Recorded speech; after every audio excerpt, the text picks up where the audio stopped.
As a facility manager, you might recognize this location as a fairly typical child care center located in GSA-owned and operated space.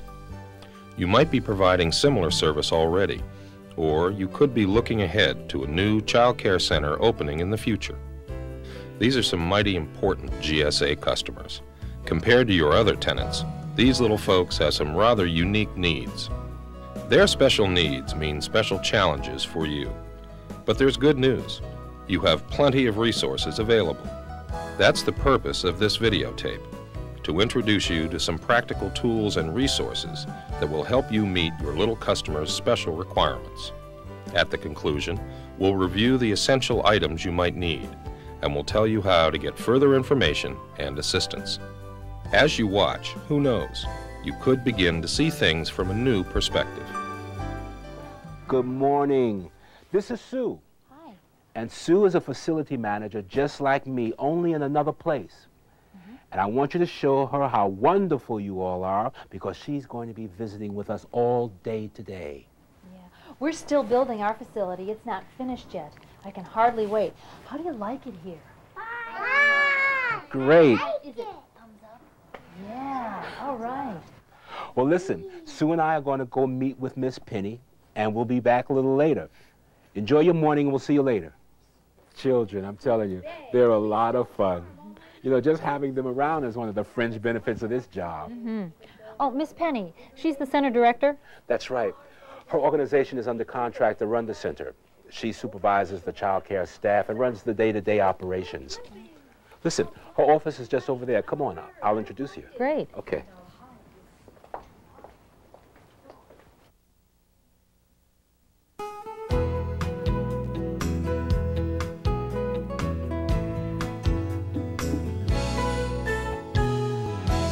Our buildings pretty soon, but they haven't selected a provider yet. That means she doesn't know who a center director will be or how they'll even work together on a day-to-day basis. Fact is, I'm not sure how I'll find the time where I am. I'm spread pretty thin as it is. First thing to remember is you don't have to carry all the responsibility alone. It all starts with service. Service to customer agencies. In a GSA-owned or operated facility, 3 key parties share responsibility for child care centers in service to the agencies. The key parties are the GSA, the provider, and the board of directors. The facility manager and staff are key members of the team with 3 primary responsibilities: maintaining the physical facility and major equipment, ensuring the safety and security of the center and its occupants, coordinating and communicating with others involved in child care. This videotape will explore all of these responsibilities in greater detail a little later. Another key member of the GSA team is the Regional Child Care Coordinator, who can supply specialized expertise on issues related to child care centers. The coordinator lives up to the job title by serving as liaison between other federal agencies, providers, boards of directors, and the GSA. And if differences should arise, the regional coordinator is the final authority on matters related to child care. The regional coordinator is a valuable resource. Most child care centers have a board of directors. Board members include representatives of the federal agencies that use the child care facility, representatives of participating non-federal organizations, and members from outside the federal government. Direct contact between the board and the facility manager is not very frequent. Most often, the board will relay facility issues by way of the center director. However, facility managers generally serve as advisors to the board on matters like equipment upgrades, renovations, and safety and security concerns. What's more, the facility managers attend board meetings periodically as an observer to keep aware of plans for special events, like an open house or a fundraiser. This helps the facility manager to coordinate calendar dates with other users and to allocate resources well in advance of the event. At a child care center, the provider employs the child care staff and operates the center. It requires providers to meet professional early childhood accreditation standards. The provider employs the center director to supervise the center staff and to run the daily operations. On matters concerning the Child Care Center, the director and the facility manager stay in regular contact to deal with concerns about safety and maintenance. Facility managers should expect to interact with the center director more than any other individual. When a center is new, or when a new provider takes over, the director may need more frequent contact with the facility manager. Even informal contact can be helpful. As a matter of personal preference, some directors may seek frequent contact, others may not. Penny, what about the parents? Will I be spending a lot of time dealing directly with them? That's my job. Of course, if they have safety or maintenance concerns, I pass them on to Fred immediately. And I make it to board meetings every now and then, just as an observer, though, just to keep track of what's being planned. It all sounds pretty informal. Great if things are going smoothly. But if disagreements do come up, well, how do I know where I stand? I guess we didn't mention the agreements yet. For a child care center in GSA space, the three key parties are linked by three formal agreements or contracts that hold it all together. The Memorandum of Agreement establishes the working relationship between the government and the board of directors of the center. Sometimes the GSA will sign for the government. Sometimes the customer agencies will sign. The board selects a provider and awards an operating contract. This contract spells out in detail how the board expects the provider to operate the center. The license agreement is negotiated between the GSA and the provider. It defines the provider's responsibilities in running the center. Sue, let me give you a little tip. That license agreement is well worth reading. Those agreements have a direct impact on our work. Thanks for the advice, Fred. I'll be sure to read it thoroughly.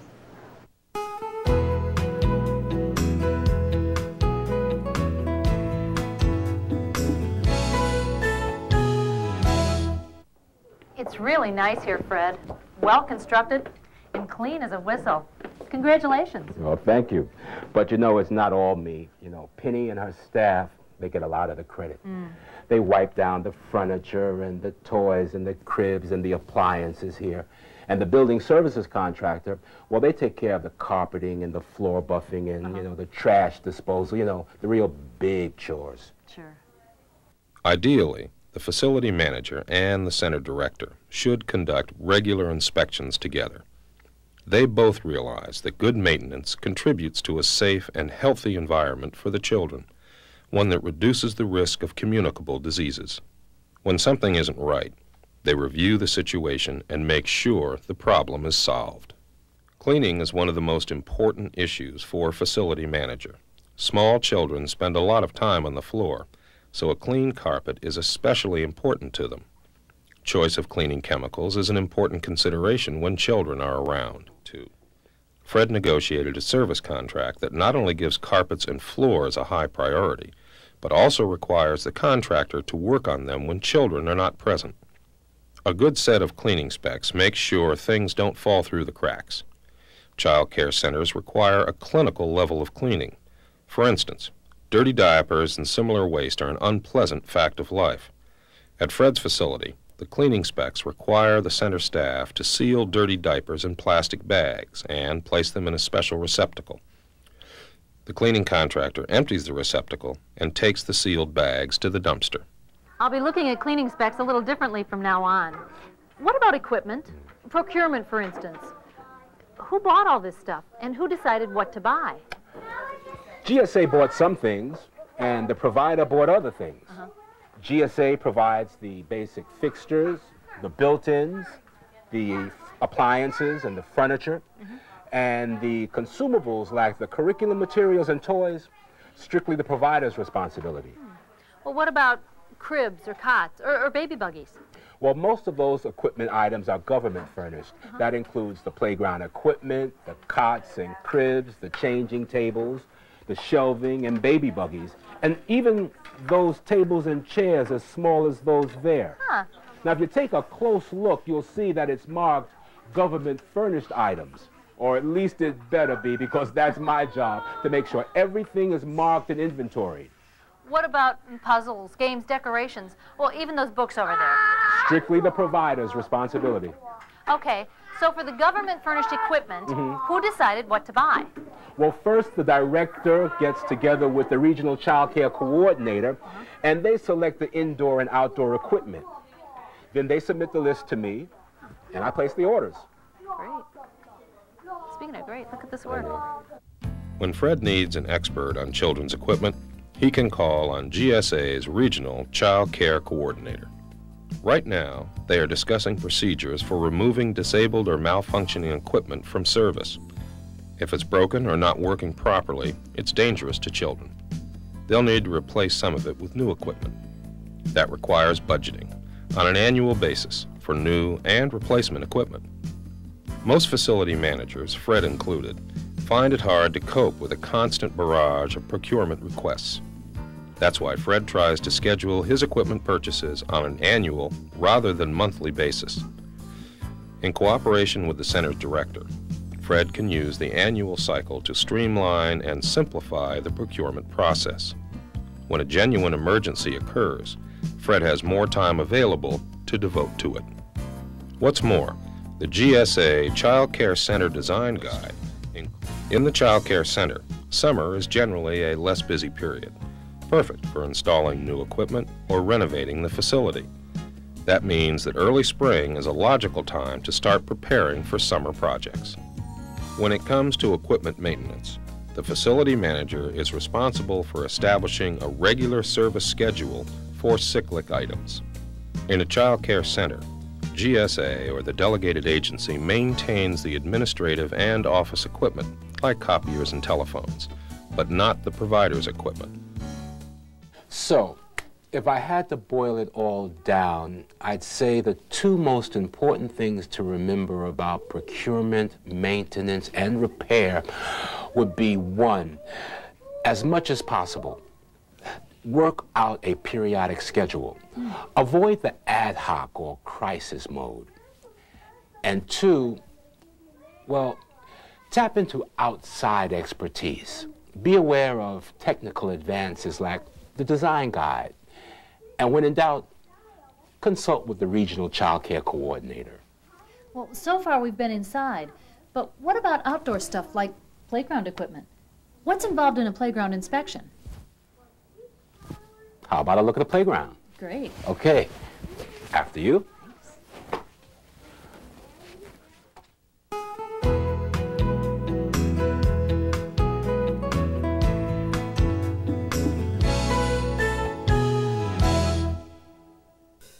Before purchasing, the facility manager and the regional coordinator check performance standards for playground equipment in the Consumer Product Safety Commission handbook and a manual called Caring for Our Children. And when it comes to safety, good maintenance makes all the difference. Weather, hard use, age, and sometimes vandalism can create hazards where they didn't exist before. The safety checklist reminds the facility manager to review all these items. For example, one item on the list is resilient ground cover. If a child falls, you need a soft landing on materials such as wood chips, tire chunks, or sand. Over time, this stuff gets compacted, scraped off, blown, even washed away. So you check to make sure it's deep enough, not too compacted. That's right. And say if it's a surface that's been poured on like that, well, we check to make sure no cracks or seams have opened up over time. Well, I can see where a checklist comes in handy. Some of the equipment checks seem pretty obvious to me, but I'm not sure I'd think of inspecting the ground. Well, this ground cover, Sue, is part of the fixtures on the playground. So it's part of my responsibility. Now, in the industry, this area is known as the fall zone. It's very, very important that we replace it or we replenish it as needed. Okay, Fred.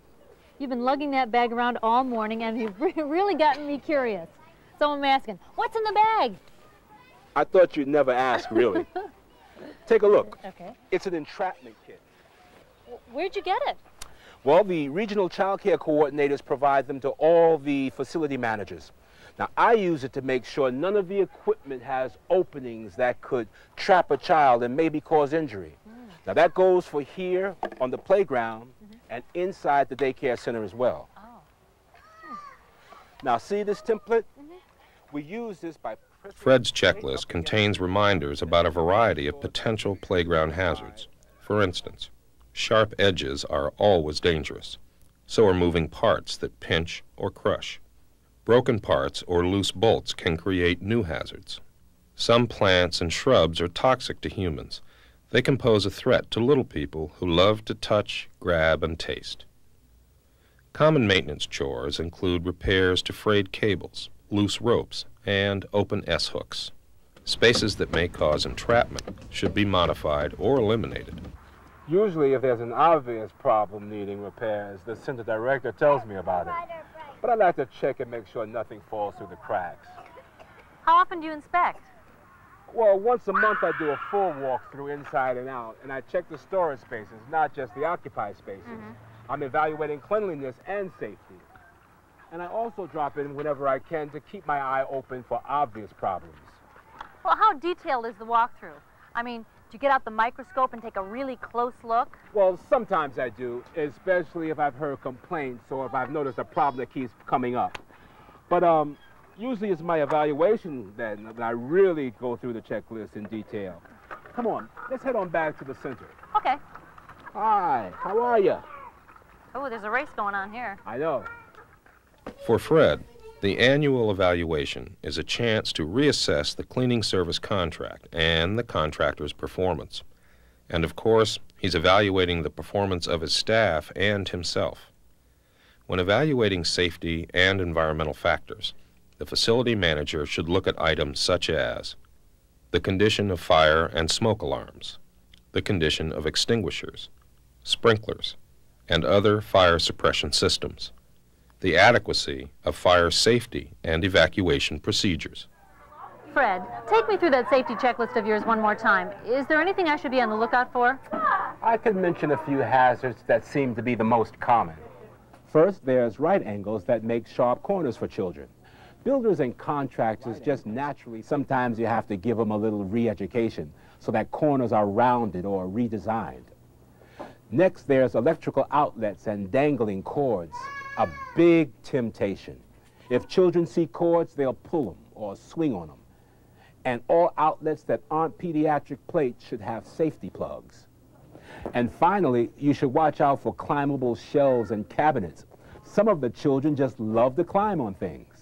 The facility manager ultimately is responsible for a host of safety-related concerns, including regular fire and emergency evacuation drills held monthly, evacuation plans plainly posted with separate egress for children and adult building occupants, safe water temperatures, structural barriers to keep children away from kitchens and other off-limits spaces, reserving drop-off points and pickup areas, and ensuring their appropriate use.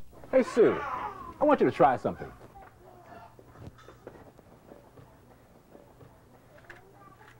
See how different things look from down here? This is how the children see the center. Kind of changes your perspective, doesn't it? Hey, Fred, if I get down to a baby's level, this stain looks really huge. And little children spend a lot of time on the floor. That means I have to pay special attention to the condition of the flooring in a child care center. In cold weather, adequate heating is a priority too. Neat trick, Fred. I really do see the customer's point of view from down here. Sure you do. And see all the rounded edges? At this height, sharp edges and corners could poke a child in the eye. And see that wall socket over there? See how suddenly it becomes more noticeable? Yeah, I don't normally pay attention to things like that. But from this viewpoint, I can see where it might attract a child's attention. Yep. Come on, Sue. Let's continue with the walkthrough. Okay.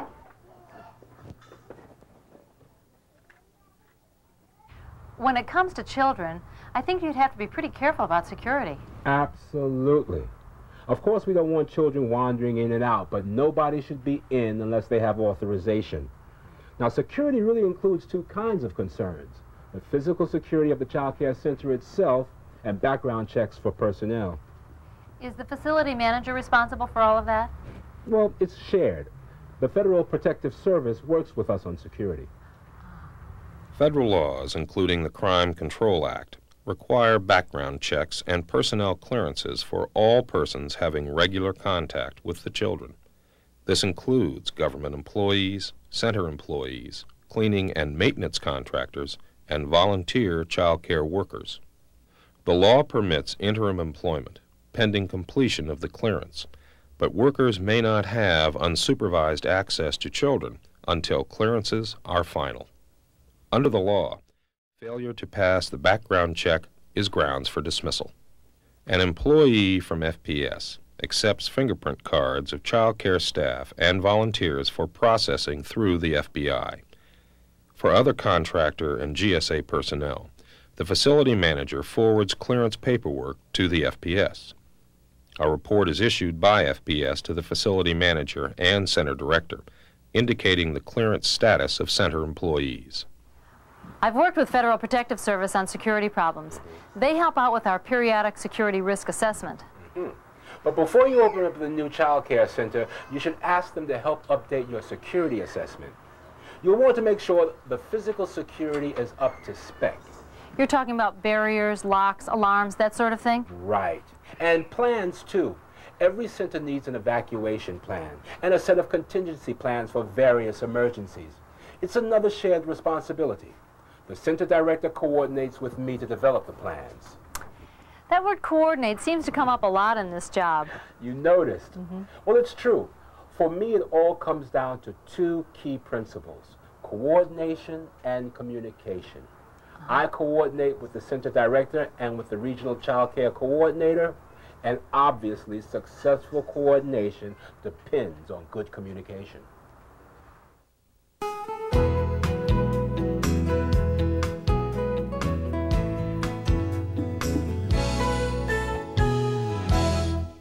Fred, when we were out on the playground, you said I should remind you to show me a book.